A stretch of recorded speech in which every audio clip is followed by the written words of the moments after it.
Arrived at Limehouse Quay this morning, earlier than expected after a stiff southeasterly swept us up in Dogness and carried us for most of the night. This afforded me time to make my way up the cliffs and along to Sandpoint, where I planned to get thoroughly drunk. A feat which would have to be achieved with much cunning, given that I came ashore with not a penny to my name and little in the way of possessions. So I sidled up to the publican at the Purple Lion, endeavouring to look as gainfully employed as possible, and ordered a bottle of brown. As the barman's back was turned, a hand appeared out of the gloom and deposited a few faded copper coins on the bar in front of me, and a stern voice whispered, "If I am correct in my assessment, you will be needing those shortly. That is if you want to avoid a morning star in the balls. He keeps one under the bar, you know." I looked down into the grinning faces of a cleric of Aberdar. "You assume a lot, Padre," I said. "How do you know you're not completely wide of the mark?" "I don't. But it's a win-win for me," said the Padre, who I would soon come to know as Padre, but who was also called Bodrick Quartzhammer. His grin widened as he produced a sledgehammer from the recesses of his coat and continued, "If I'm wrong, the next round is on you."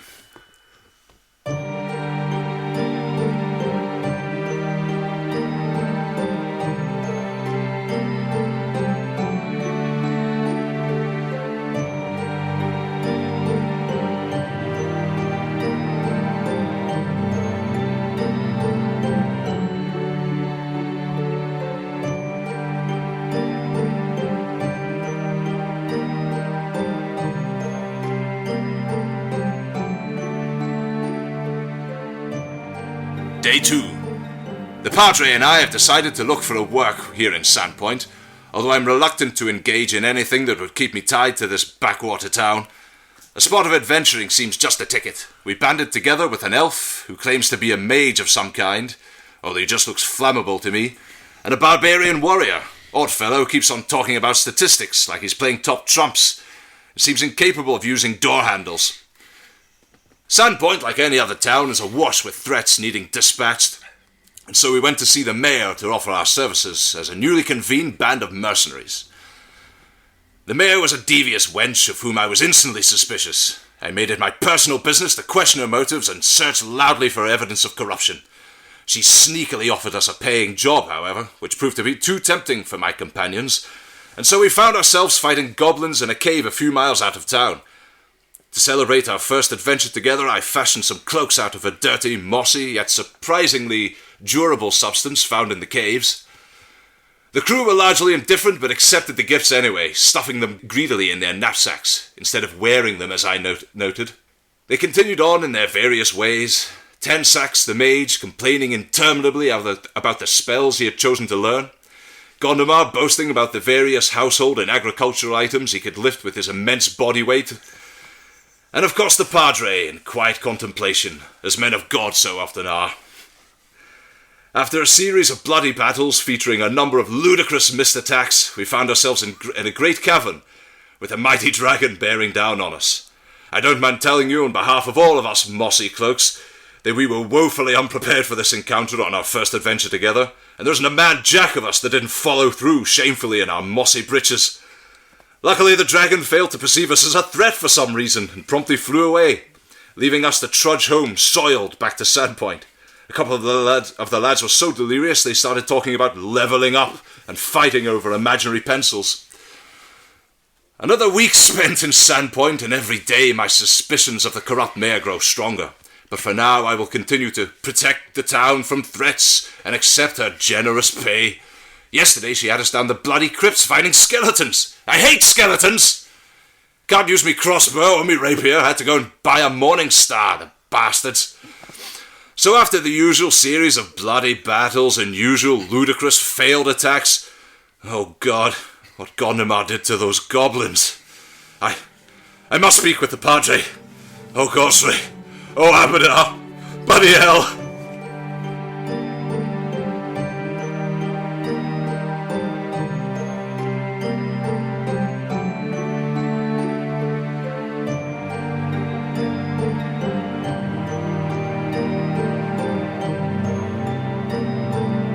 Sorry. Got a little off track yesterday. Started hitting the brandy a little earlier than usual. So eventually we found out the skeletons were being raised by a young lad from the local school who had gotten hold of some kind of magic tome and had begun to utter the foul incantations contained there within, without understanding the nature of the evil he would unleash.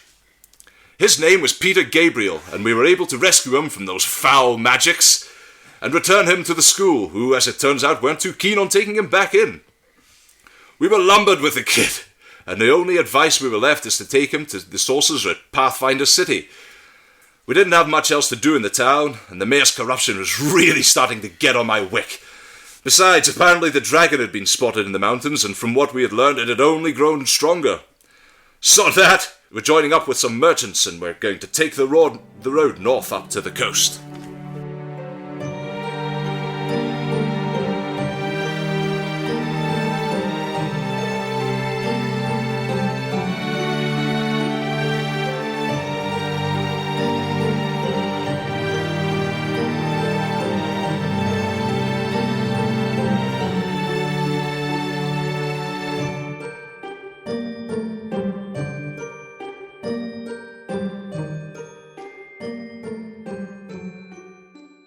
Hello and welcome to the Large and Unnecessary First Player Token podcast. This is episode 66. My name is Chris. I'm Euan. And I'm Pawel.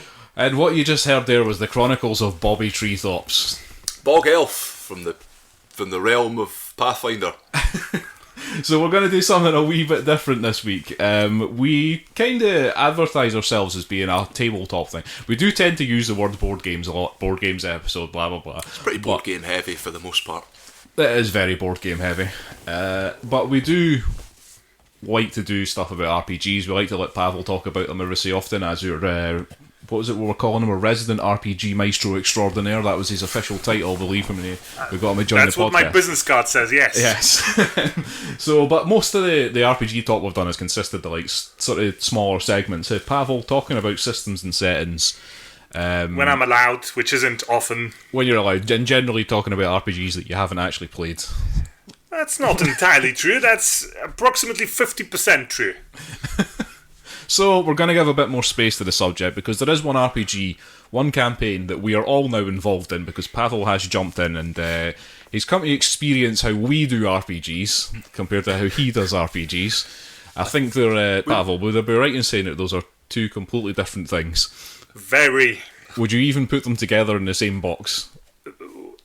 Why would you need a box room for an RPG? Oh, yeah, gotcha, yeah. Yeah, I suppose so. It's would there be a massive warehouse with them at separate ends, perhaps? You know how you play Deus Ex and how I play Deus Ex? Yes, you play it wrong. Right. You play it wrong by playing it right. Okay. Not enough face punching. Yeah, no, there is not enough face punching.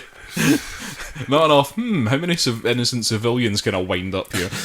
There's differences between the way we do RPG, which is fine. That's the beauty of it. So we haven't turned your dream of doing a fully RPG-themed episode into a nightmare of having to discuss our attempts at doing the one. Nothing nightmarish about it, it's just very different. Okay, well, we'll get into that a bit later, actually, because what we're going to do is we're going to start off with talking about what Pathfinder actually is.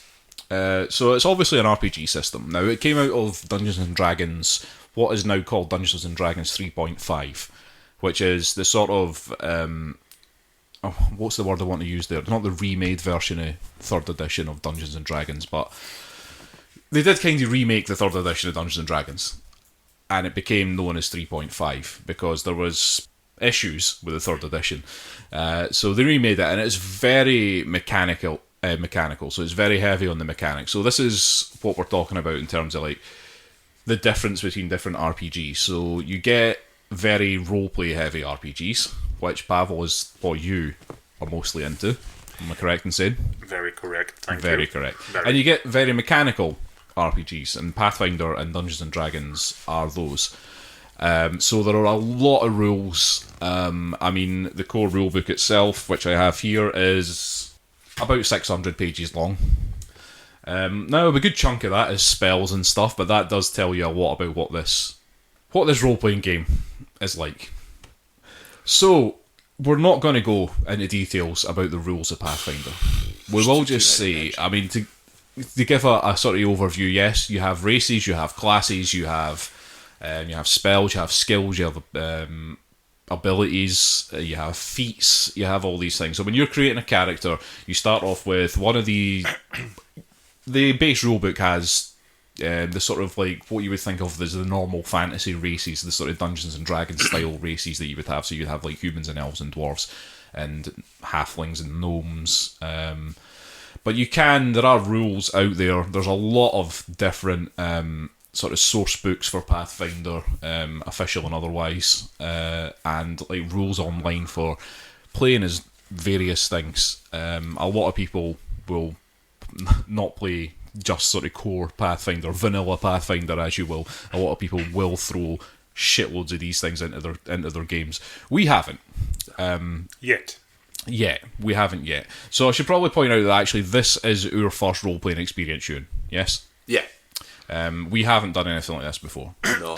If you don't, the only thing I would count is creating a character for Cyberpunk 2020 when I was like 14 and never actually playing the game. So that's about as close as I ever got. See, I've done this as well. So when I was younger, I sort of came across RPG systems. That was the word I was looking for earlier. Right. RPG systems, and I would create characters and come up with like concepts in my head for what these characters are, but like I would never actually find anybody that wanted to play these games until I was much older.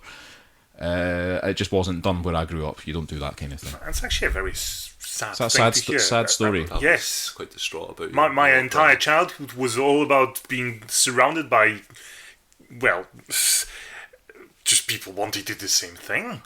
You I think the thing was, when I grew up, you were you like played football or you played video games, but there was nothing else in between. I don't think. I mean, there probably was people out there like where I grew up that would have been wanting to play something like this, but I never found them. Nah. So yeah, this is our first experience, and it kind of what we're going to talk about today kind of reflects that. We have a lot of what we've done is a bit silly, okay, and I've deliberately. I can vouch for that. Yes, and it's something that I've done deliberately because I didn't want it to be.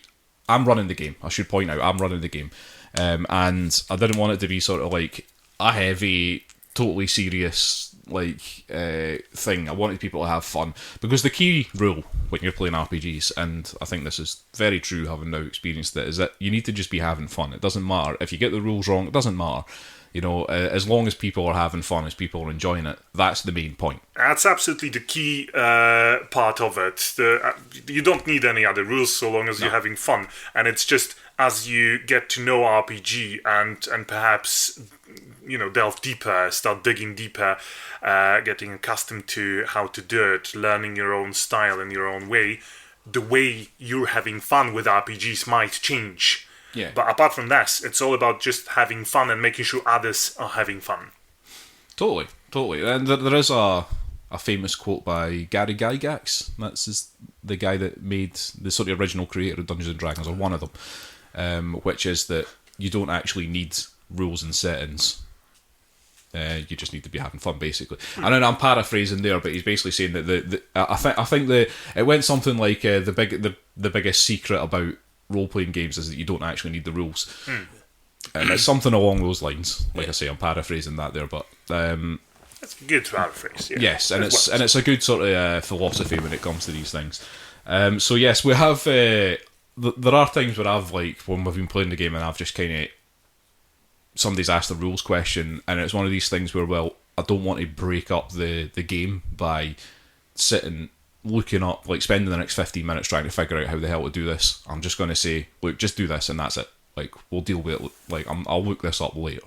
It's just you don't want to break up. I did that a couple of times in that last session as well, where I was just kind of just do this, check, and there we go. So getting back into what Pathfinder actually is. Now I did just say you're doing checks. It's a D20 based system, so you're using a 20-sided dice to do most of the things that you're doing. You will.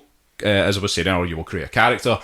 That character will have stats that are all, and it's the classic strength, intelligence, constitution, wisdom, dexterity, and intelligence, charisma. Sorry, I've already said intelligence. And pretty much everything after that is pretty much based on all those 6 main stats that you have. There are ways of like creating, like getting your numbers for those stats. We did a dice-based one because, like, well, I think Craig insisted on it, to be honest, because Craig just loves random outcomes. His random outcome ended up with him having a ridiculously crazy character. I was in the room when he rolled his stats for his character, his fighter. And yes, he did end up with a 20 for his strength, which is the highest you can possibly roll at level 1 as a human. But he had, like, I don't think any of his stats were below 13 or something like that. It just got a bit crazy. Now, later on, I actually ended up docking a load of points off of him because it was becoming stupid. So later on in the campaign, and he was fine with that because I think he realised that actually his character compared to everybody else's was just ridiculous. Just had so many bonuses to everything that he did that it was unfair. But I mean, we're talking about unfair, it's an RPG, but it kind of started to make other people like, well, my character's a bit inadequate then. The combat could get a bit sort of wearying because it was just basically him running around killing everything. One-shotting things, and not being able to be hit by anything. So then you get a bunch of skills. These are all like acrobatics and perception and bluffing and knowledge things and all that kind of thing. Those are all based on your stats again, your strength and your intelligence and everything. So those are all based on those. But you'll also, when you're making your character, get to put ranks into these things so that you get better and better at these as you're going through your levels. Other than that, you'll have abilities depending on your class. So you've got all the sort of basic classes in the game. Again, source books out there for all sorts of classes that you want to run. Our party consists of, well, the party in our campaign, it started off as just a fighter. We had the classic setup for a party, a classic Dungeons and Dragons setup. We had a fighter, we had a cleric, we had a wizard, and we had a rogue. As the game's gone on, we had one person join us briefly for a session, I think, who was a bard. And Pawel has joined, and he's been very mysterious about what his character actually is. Pawel? Hello. What actually is your character? Have you decided to reveal this yet? A traveller. You said your class was rogue. He's a rogue. I'm not. How dare you? He's a type of rogue. That's an insult. Well, this is one of the things that sort of comes in with the more advanced rules, is there's kind of, you can vary what those individual classes are. So yes, you can have archetypes, they're called. So you can have slightly different versions of different classes. As an example, so you can have a fighter who's actually an archer, basically.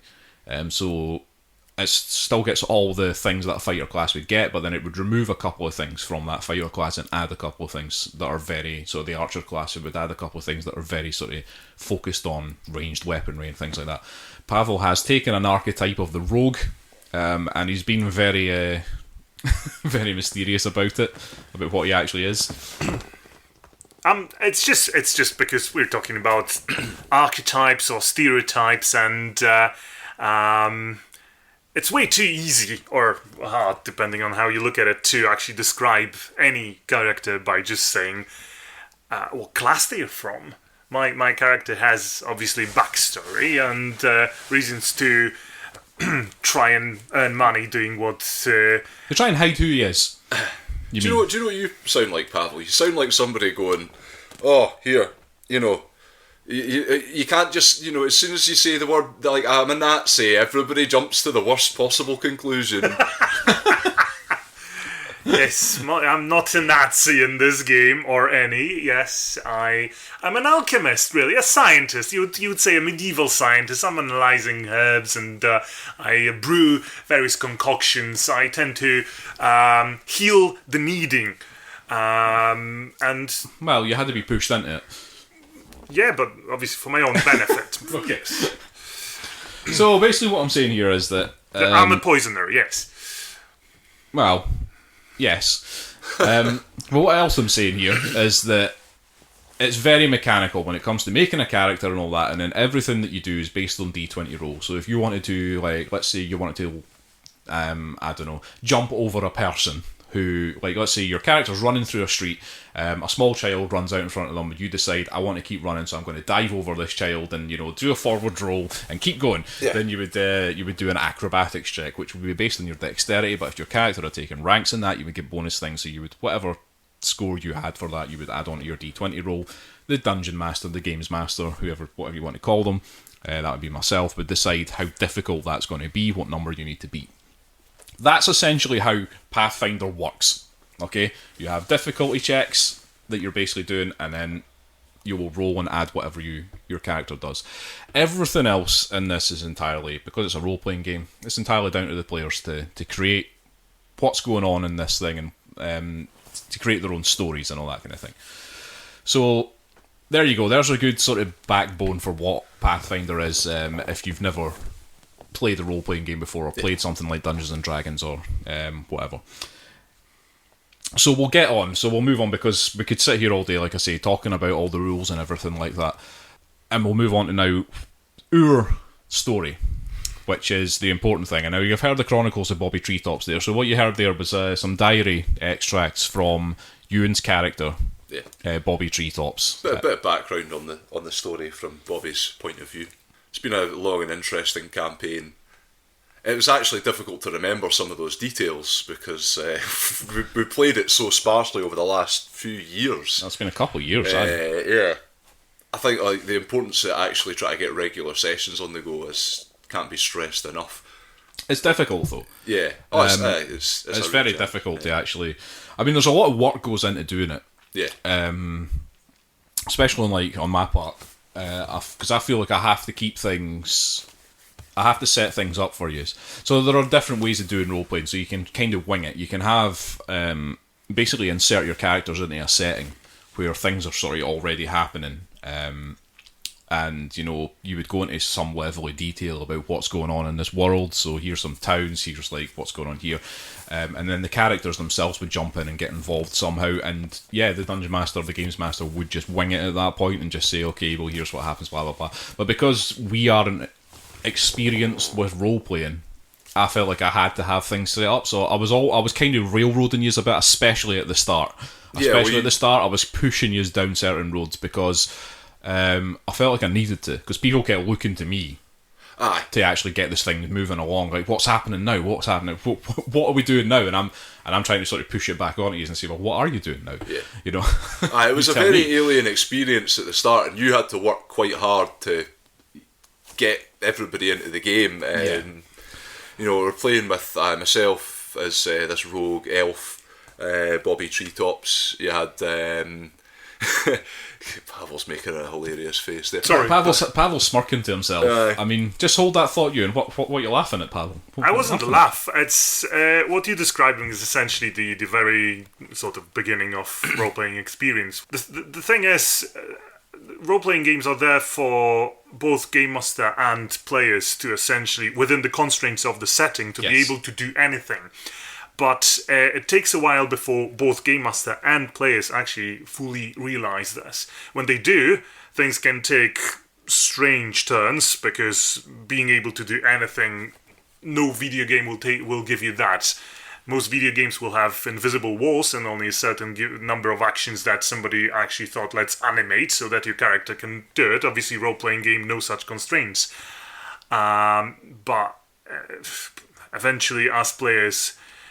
over the years, get their own experience, and I don't mean characters' experience, but their own experience with this type of entertainment. They realise that there's still constraints on what they should be doing in order to have fun, for the game master to have fun, for other players to have fun. It's just what you said about railroading.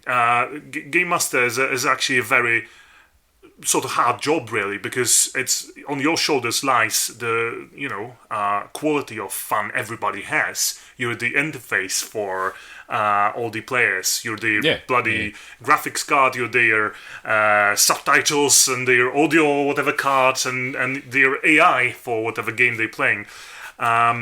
Your computer. But you're also a designer of the game, which means it can be a railroad, or it can be a sandbox, or anything in between. Various video games, to compare, will have different levels of you start your adventure and you immediately turn left because it's actually Skyrim, where story doesn't matter. What matters is the next random sub-quest that you can get somewhere. Or you're going to play, I don't know, say Deus Ex, where everything is not railroad as such, but everything is pre-programmed. There's not going to be any variety to what you do. So there's going to be, I suppose, various styles of playing, and one of them would be sitting in front of a printed adventure, for example, and making sure that every act and every scene takes place and sort of guiding your players to it. Yeah. Other styles will be essentially just have fun, people, and I'll make sure that whatever you choose to do, I'll be there to describe the surroundings and decide what the random elements or obstacles are. Those are two extremes, and then there's everything in between. Yeah. And I think, like, as the sessions have gone on, and I think you and you'll attest to this, but I've tried to, like, be less railroady, but also have things for the characters to do. So I will leave, like, I'll put several strings in front of you and see which one you pull, basically. Yeah. And then, because it was taking a while for you to actually say, well, I'm going to go up here and do this thing. I mean, you were. I mean, the thing is, like, if you all started doing that straight away, it would have given me a headache anyway, because I would have then had a very tough time keeping up with it. Yeah, and you're having whacking the experience of being a sort of dungeon master and games master. So I'm kind of glad that, like, pushing you down the railroad, you were kind of happy with that. Yeah. But there was a couple of things, like in the beginning when you started trying to, and when you were in Sandpoint, like, investigate corruption that didn't exist, and that was giving me a headache, because then I was just kind of like, well, what do I do with this? But then what I should have done was I should have just run with it, like, right. And I realise that now, like, I should have run with it. I should have just went, okay, well then, if he wants to go and investigate corruption, I'll find some corruption for him to investigate then, you know. And that's the beauty of it, because when you said to wing it, my first thought was to improvise, and yes, that's the key point. You can spend days preparing for running campaign, but the most important skill you're going to have as a game master is actually sitting there, seeing what the players are doing and rolling with it. Obviously not rolling fully with it, because you're always there not just to make sure they succeed, but rather that they have fun, which means giving them obstacles and things like this. Yes. But you starting investigating it, and there's stuff already, appearing in your head. What can you do with it? How can you play with it? And at the time, I lacked the experience to actually be like, okay, yes, I should go with this. And I kind of like now, like, kind of wish that you had, because I'm actually thinking that would have had some really, we could have had some really interesting story things going on there. It did make it just quite amusing though, just how utterly wrong we were with most stuff. It was kind of, it was typical of. But that's the thing, right? So, but I mean, you're saying how utterly wrong you were, but I mean, I think again at the time it was more to do with the fact that I probably should have let you be right, if you see what I mean. And that's what I'm getting at. It's more like, because it's your game as well. Yeah. Okay, so it's not just me. I'm not just running this world and this campaign and this thing that's going on, and it's all in my head, and you guys are trying to see what's going on in my head. It's your game as well, and you should have input into what goes on in this world. Yeah. I'm not saying that you should just say, and then 15 dragons turn up and they're all my friends, because that's not going to happen, and I'm not going to allow that. Constraints of the world, and you're the arbiter. Of the world, aye. But, investigating, you think that there might be corruption going on in this town, I should have let that happen, you know. If it fits with what you've prepared, yes. Yeah. If not, but you can still, turn things around slightly to make this an interesting,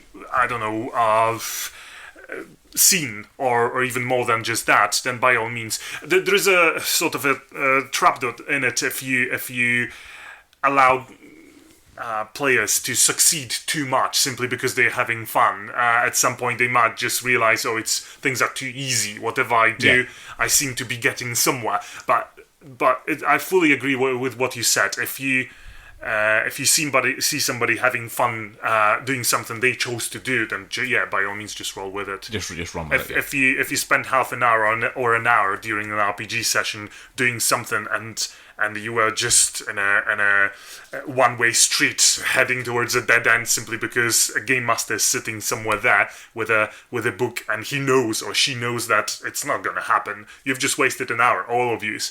Yeah. An RPG session is a little bit of an interactive book, and nobody wants to sit down and read a novel and realize, you know what, this chapter doesn't really have to be in this novel. And this is why we call you the RPG maestro extraordinaire, Pavel. You know, you're the man with the experience here. Okay, so I think we were trying to get into sort of the setting of the campaign that we were running. So let's quickly sort of go into that as quick as we can. I mean, we're going to try and get into some of the story stuff as well, because this is the sort of point of this episode now. It's more just to tell you about what we're up to. In fact, let's quickly just run through the characters that we're playing as before we go into the setting. So yeah, we've got a brief overview, the party structure at the moment. Right. So yeah, as I said, we've got Bobby Treetops. He's a rogue. Elf. He's a bog elf. That's important. Yes, I've tried to specialise the race there, just because I realised he should probably be a human after making him an elf. But that doesn't matter. Bog elf is fine. Who is Bobby Treetops? He's an original bog elf from the swamps, and then he went to be a sailor. He's been a sailor for many years, got sick of that, and he's come ashore to be a mercenary on land. Yep. And he's joined up with Budrick Quartzhammer, yes, the cleric dwarf, a priest, cleric of Abadar. Cleric of Abadar, one of the gods. Big god in Pathfinder world. Abadar's the god of like law and justice and cities and merchants and stuff. Money. I believe, if I remember right. Yep. You've got Gondomar, the barbarian human fighter. He's a fighter. He's not a barbarian. Yeah. But he's a barbarian. Well, this is why people. you have to be careful in Pathfinder, because barbarian is a separate class from a fighter. So. Well, that's what he keeps calling himself anyway. That I guess that's a character trait. Craig is playing Gondomar, and Craig is playing a fighter as a barbarian, basically. Right. That's basically what he's trying to do here. I think he wishes he'd made a barbarian, but he also wants to wear the heaviest armour possible. So. Yeah. Now, Gondomar has a problem with doors. Well, Gondomar basically doesn't really open doors so much as smash them straight out. Tears them off the hinges, yes. This has been a constant feature of our fights, and it's turned into something, quite gruesome at points. So one of Gondomar's favourite things, so despite the fact that he has this, a +1 longsword, despite the fact he has this pretty good weapon and all this, and a shield, and he's supposed to be the party tank, his favourite thing to do is to drop his weapons and his shield and then just wrestle things. He wrestled an owlbear, I believe, a few sessions ago. That was a difficult one for him. It's just he'll be in combat. It's like, I'm dropping my weapons, I'm grappling this. Yep. And he usually does pretty horrific damage to whatever he's grappling, because his character's ridiculously strong. And he's also now fitted spikes onto his armour, so that when he does grapple things, he grapples them literally to death. Well, there was a horrific incident with the goblins. He did explode a goblin's head at one point. Well, he was grappling with them, and then he was trying to do some other manoeuvre, but he rolled a 1, a critical miss, which resulted in him on the floor. But him being a large fighter and being in big armour, sort of rolling about, basically just squashed, just crushed these goblins under his own weight. It was really quite horrific.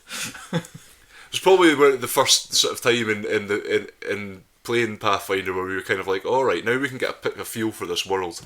Something real's just happened here. We need to respond to it.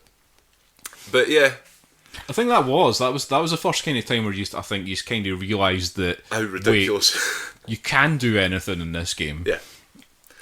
The next question you should eventually, obviously, arrive as, should I? Of course. Because but the answer for that for a lot of the people in your group is yes. Well, yes, exactly. You should. And again, that's because that's the way you're having fun, and there's nothing wrong with that. Right, move on. Let's we also talk have about Neil playing as the... it's a mage. He's a wizard. The wizard is the class, right? Yeah, he's called Ten Sacks. Ten Sacks, named after the 10 sacks of oil that he decided to purchase when he was setting up his character. Yes. For some reason. It just sort of paints a target on his back. Until I pointed out that he would then be highly flammable. Yeah. and we were just working out various ways in which we could explode them. Yeah. But yeah, he's since dropped that idea of having the 10 sacks of oil, but the name is stuck. Oh, of course. Well, yeah, he's a wizard, and he has a bunch of spells that he's none too happy with.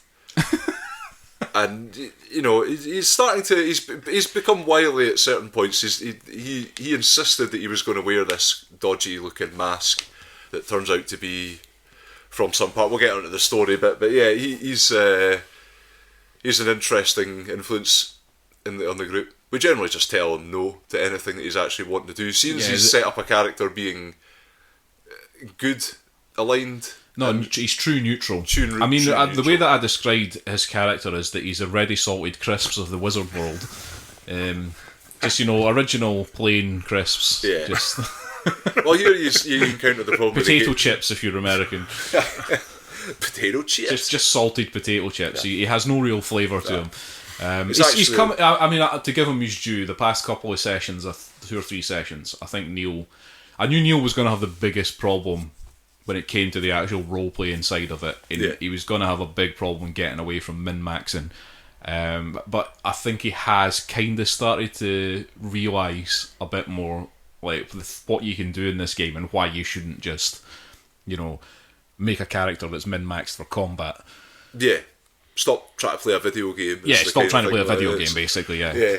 Yeah. He's definitely learned how to sort of work. I think he's still I think if he had more regular sessions and he would get used to the combat and figure out more sort of interesting things to do. But yeah, that's the crew. That's the crew, and then we've also got Pawel's character who turned up a couple of sessions ago. Would you like to give a bit of background on? I'll try to be as shady and secretive as I can. So this is a character called Blink and Flip. Now, I don't really have that much experience with mechanical RPGs nowadays, but because I was obviously entering somebody else's way of running RPG, I decided to roll with it. One of those was rolling dice for character statistics, and the statistics told me that it's not going to be anyone even remotely fit, strong, or charismatic. So that sort of created for me a concept of this sickly, poor individual from probably some sort of backwater slum.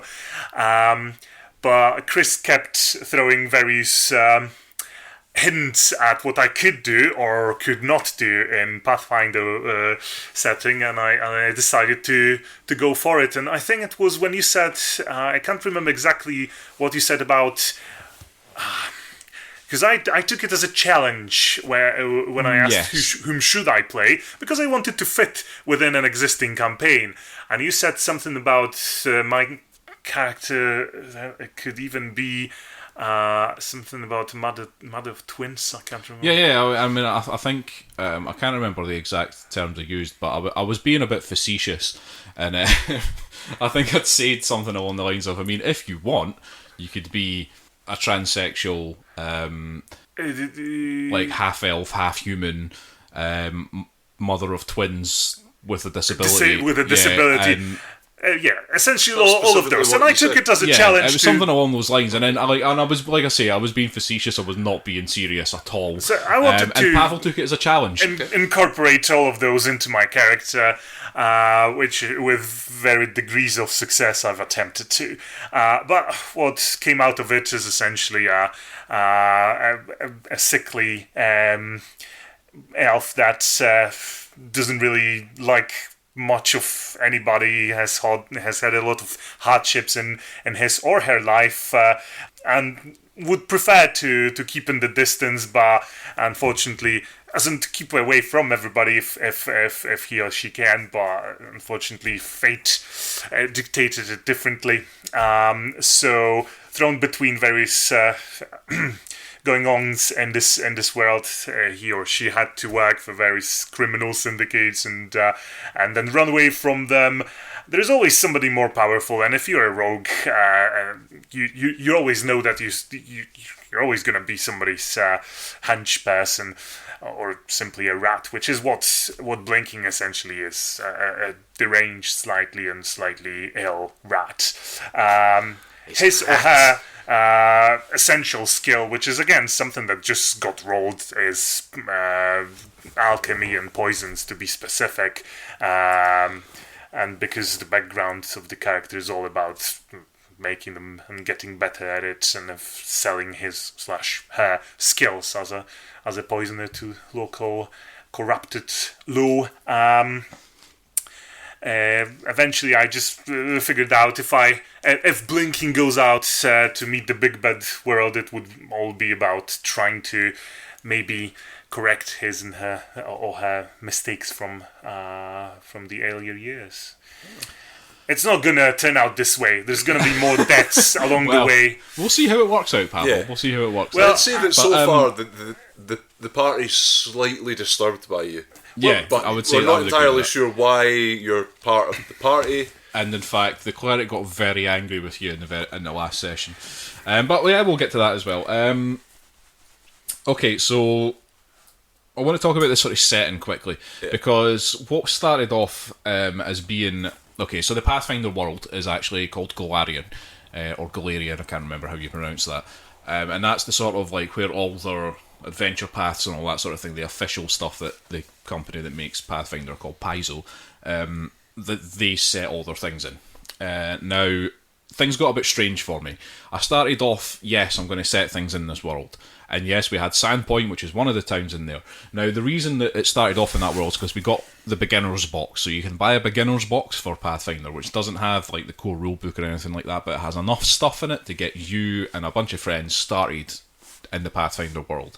And it has a preset adventure in it, and you can run through it. And that's how we started. That's how we met up with the dragon that Bobby Treetops mentioned in his chronicles earlier. So that was all sort of based around Sandpoint, and then you're kind of given... in the beginner's box, other stuff that you can do around there, ideas more than actual fully fleshed out things. They're just like, here's ideas for you, now go and do this. Now, as we kind of left Sandpoint and stuff, I changed my mind about what we were doing, because I decided I've come up with this idea in my head, because I thought, okay, if they're going to be looking at me to make a story sort of thing, I want to be doing my own thing. So halfway through the session, I kind of changed. We weren't in Golarion anymore. We were in something that I've just created in my head. Right. Now, that's caused some problems, because I've never fully realised the full extent of how much work that was going to be. I knew it was going to be work. I knew that I would have to put some effort into it. I didn't really fully realise how much it was. So we kind of started off... We've got a bit of a bastardised version of Golarion, put it that way. So things aren't what they are. So we did start off with, like... You're going towards Magnamar, which is an actual city in Golarion, which is near Sandpoint. And I have recently decided, even though you spent a lot of time in what you called Magnamar, that is not Magnamar, okay? I've made my own version of that. It is nothing like the Magnamar in the Pathfinder universe This in is all Golarion. really starting to sound like the latest season of Twin Peaks, by the way. Alright, well. I'm not trying to make it Twin Peaks, but, Right. you know... If we can incorporate that in any way. We haven't really come up with a name for what used to be Magnamar isn't anymore, because it's now just a very corrupt city that I've created. So we've just been calling it Pathfinder City for want of something else to call it. But it's essentially still using all the things from the Pathfinder Golarion universe in terms of like the monsters and, you know, the way things look and all that sort of stuff. I'm still running with that, but it's still, you know, a high fantasy setting. Well, it gives you a good basis, but you can kind of spin off from that. I mean, I guess it's giving you, like, in the more advanced stuff, rules to create other things, so there's no reason you can't sort of start just creating your own world, really. Yeah. So I thought I'd give that a sort of like a quick explanation there before we get into the actual story of what we're doing. So I say we've got about 10 minutes before we're going to have to wrap the episode up, I think. So Euan, do you want to give us the sort of quick overview of how our Pathfinder campaign is going in terms of the story? Just to give the listeners an idea of what it is that you guys are actually up to. Well, we've gotten up to a few things. So yeah, we went to this what was Magnamar, and we're just calling Pathfinder City for some reason. Yeah. And we met a bloke there, Advent Middle Rims. Yes. He told us all about these. Well, he didn't really know too much about these things, but the mask that I mentioned earlier from the Sandpoint. From a Sandpoint side quest. So yeah, a side point sand quest. Yeah. Turned out to be from one of these sort of clay golem things. It isn't actually powerful on its own, even though Neil kept trying to make his character wear it, because I don't know, I think he thought it was going to give him like special powers. And then he basically said, oh, there's all these digs going on, but here's where you might find a bit more information. So we've kind of gone off vaguely following that trail. That's part of the reason why I changed the Magnamar thing, because I wanted the city to be a bit dodgy. Yeah. So it's the city that are funding these archaeological digs, that are trying to like dig up these constructs and these golems. They're ancient. They're very, very, very old. And we managed to determine that the city were up to some dodginess with their tax festival that they have every year as well. Yeah. The Padre was investigating.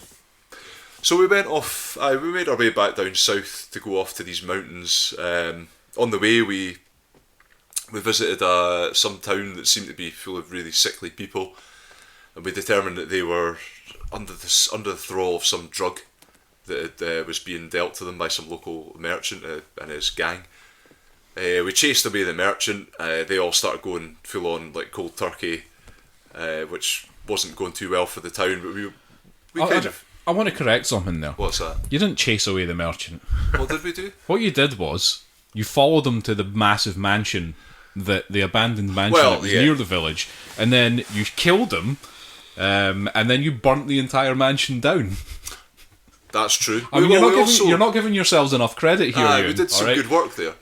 you did some good work. Did we not also burning a building down? You didn't need to burn down. Did our wizard not also charm them into the guards into actually setting fire to the building for us? Yeah. Well, your wizard did do that. Yeah, 10 sacks did do that. Can I just point out that this is a classic example of being able to do stuff in RPG, so doing it because we can. Yeah.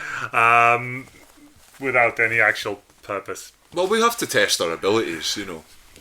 And we did also, we sort of, we laid some ghosts to rest in the basement of that house, didn't we? Yes, you did. The ex-owner of the mansion. Yeah, because it used to be... Who'd fallen on hard times. And then I went and questioned a priest who seemed to know a bit about them as well. And he got a bit sad. He wasn't too pleased. Well, he was melancholy. And that's kind of taken us to meeting Pawel's character, Lincoln Flip, who turned up when we kind of coerced them into creating a sort of a relief medicine, a kind of like a methadone style. Obviously, the villagers had to be helped. Yeah. My character might be neutral evil, but alignments are a complicated thing, even in Pathfinder. We've played pretty fast and loose with the alignments in this. They've only really been a guide for sort of preventing more extreme deviations from what would be. That's what I'm using the alignment system in this for. It's to stop people from doing idiotic shit. Yeah. And we have actually, there's one quite amusing thing we've incorporated into that where the cleric Budget Quartzhammer knows this really evil spell, but it's just this one, and it's stuck in his spell book and he can't remove it. It's almost like it's kind of... It was a mechanical accident because the person playing him, it was an honest mistake. Yeah. He took the spell thinking he could take it. He didn't realise that he wasn't allowed to take this spell. Yeah. But then I decided to allow it because he's got a very this dwarf cleric has got a very mysterious backstory in terms of like there's something going on with his dad. He seems to have like run away. Yeah. Like he seems to have just escaped from his life, whatever it was. But there's something bothering him. And when he does get very angry, yes, he does use this very evil spell, which I've allowed him to keep under like the rules that he's never allowed to remove that spell. He always has to take it. Yeah. Well, that's an excellent example of obviously breaking the rules for the sake of more fun. For more fun, and more fun and more story, more flavour. It's not the book that really governs the game; it's the game master. And I think that's very important. And feel free to break the rules. I mean, this is just the one bit of advice that I would give, having played whatever it is, the 13 sessions that we've played or something, 13, 14 over the last couple of years, is, break the rules if it makes the game more fun. Like, you don't have to follow these things blindly. And Pathfinder's one of these games where there are rules for everything, like absolutely everything. And there's like I say, I mean, how many pages? 600 pages long, the core rulebook, and I've got 7 or 8 other books that detail other things. But don't follow them word for word. I mean, just break them. if it makes it better, break it. That's the thing. I think because you were getting a lot of like silly requests early in the game, you learned quite quickly. Okay, you've been quite good at just sort of going, right, okay, here's a quick way of determining this, and just go with that. And it works. It just keeps the game flowing. That's kind of that's important as well. Because you just can spend a lot of time just try. If you have the sort of like board game style analysis paralysis, you never get anything done. Yeah, exactly. So Euan, you've given a sort of brief overview of the story. You missed a few things out. So the Yellow Shins. The Yellow Shins, they're a faction that are at Pathfinder City, or they've been kicked out of Pathfinder City. Basically, they've basically been declared rebels. The young sorcerer Peter Gabriel. Yes, Peter Gabriel is because we were struggling for a name. So Peter Gabriel was the first name that came up. He was the reason why you went to Pathfinder City in the first place. From Sandpoint, you had to take him there to take him to an orphanage or something. From Sandpoint. But that was when you met the Yellow Shins on your way to Pathfinder City. The Yellow Shins told you that the city, they're corrupt, they're doing something with all these golems, these constructs, they're digging them up, and the Yellow Shins have basically said, don't let them do that. Like, we're not letting them do that. We're stopping the carts from coming back from the archaeological sites. Our people are dying. We're killing like the people from the city, even though we know them and all this sort of thing. It was a bit of a sad story. You were told that you should meet up with the Yellow Shins at some point as a group, and then get this sort of full story out of them, which you chose to ignore because you decided to go and fuck about in the city for ages instead. So fair enough, it's your decision. Like I say, I dangled the thread in front of you, you decided not to pull it, so it's your decision. And the mask, you got Avent Middle-Rims who told you, okay, the city have hired me to do all these construct, like to study the constructs, study the golems, see what I can do with them, because he was a collector, he's travelled the world, he's an ex-adventurer and all that sort of thing. He knows where all these sites are, and he pointed you in the direction of one of these sites after I think your fighter threatened him. We did some weird things to that down guy. And threatened him. We haven't really worked out how to interact with people in a reasonable manner. Well, I mean, the guy that plays your fighter, he's like that in real life anyway. Yes, that's true. So, anyway, sorry, Craig. So you have gone off to one of the archaeological sites. That's where you are going right now. But you keep getting sidetracked and doing like your own little things and stuff like that. So that's their story. Now, first up, because we're going to have to wrap up in a few minutes now. So Euan, how are you enjoying this then? Yes, I mean, let's say when we started it, I just didn't really know how to. And I think we're only still sort of getting to grips with how to play these kind of things. I've actually probably, I think a few have probably been quite reserved in how we've played it so far, and then the others have just gone mental with it. I actually feel that the last, sorry to interrupt you, but the last sort of 3 or 4 sessions, people have really started to open up a bit more. Yeah. And I don't know, because I've tried to make a bit more of an effort to actually be more descriptive, more sort of give more flavour, or and then actually try and get, if you're interacting with characters, to actually get proper responses from them. Because I think when I first started, it was a bit more nah, he just says no, just too short and not And I think people have really started to open up. I mean, I've been quite surprised by a couple of the guys, especially in the last session, our Padre and the Wizard, the 2 people playing as them, who have been the quietest, I think, in terms of the role-playing aspect, really opened up a bit more, especially when it came to interacting with Pawel's character. Well, it was quite good that introducing Pawel's character, and he kind of, I don't know how, it seemed quite deliberate. You're seem to be going for a slightly antagonistic role anyway. There's a reason for it, because simply this is not my sort of style of playing, and I decided to make a character I would normally never really make, simply so that I can be a little bit distant, look down a little bit at you, but still have my own reasons to be with the group as such. And gel with your current sort of attitude at playing with us anyway. Exactly. And you've infuriated the cleric. You know what? And it was beautiful. I enjoyed it so much. And the best thing is that when the cleric tried to actually grab you and then give you shit because you ran away from a fight, he actually rolled a critical failure when it came to his grapple and fell on his arse. So I think that happened a couple of times. I think, well, no, he just messed up the second roll. He didn't critically fail it. Sorry, anyway, Euan, carry on. No, I mean, I like that, it's like I say, it's a new experience, but I love the, just being able to throw out anything and kind of throwing in these random character traits and like silly, like weird quirks of them that you then have to deal with, but they, like, stuff that you're throwing into the mix is then coming back out into what we're putting in, and stuff that we're putting in is, coming back out in what you're putting into the story, so it's everybody's working together. It's definitely becoming more fun as we go on and we get more into it. Music to my ears. Pavel, how are you enjoying? That's how it should be. We've got a couple of minutes. It was good fun. It was good fun. That's how I've not done RPG this way for 2 decades, and in such a big group with such attitude to logic. I think you're doing an excellent work as a dungeon master, and I can see you guys are enjoying it, so that's great. I certainly have had fun, making fun of the setting in a way. Yeah. So far, Pavel's favourite character has been a goblin boss riding a gecko upside down on a ceiling. Oh, he was pretty cool. I think we were all quite impressed with him. Were you enamoured with that guy? Oh, yeah. We were all there. Yeah, I mean, he was the only one of us really effective against this Hellcat thing that we were trying to fight. Which may have been the Game Master's decision rather than a roll. Yes. Well, there was that, yeah. Yeah.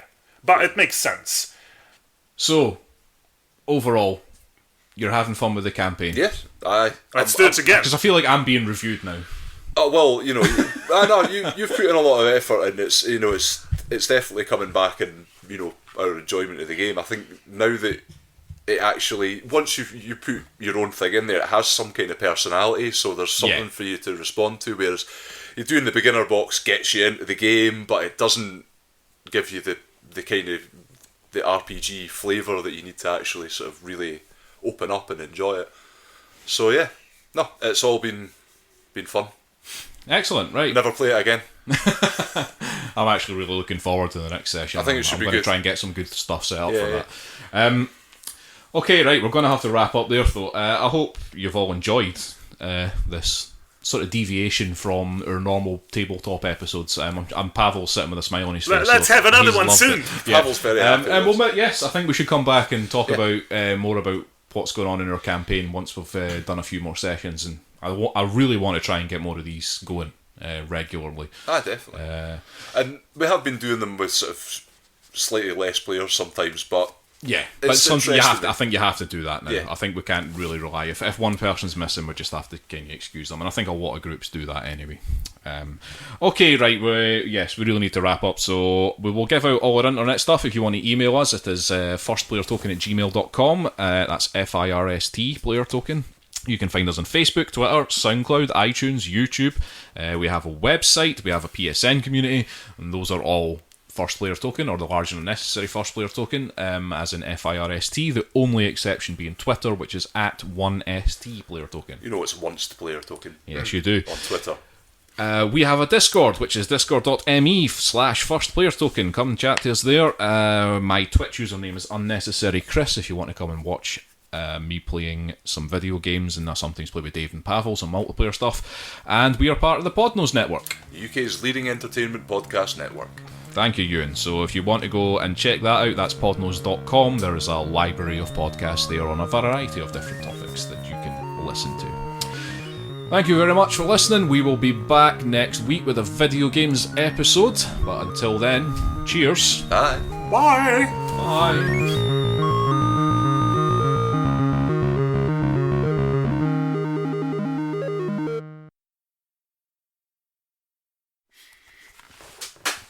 That was fucking excellent. That was excellent.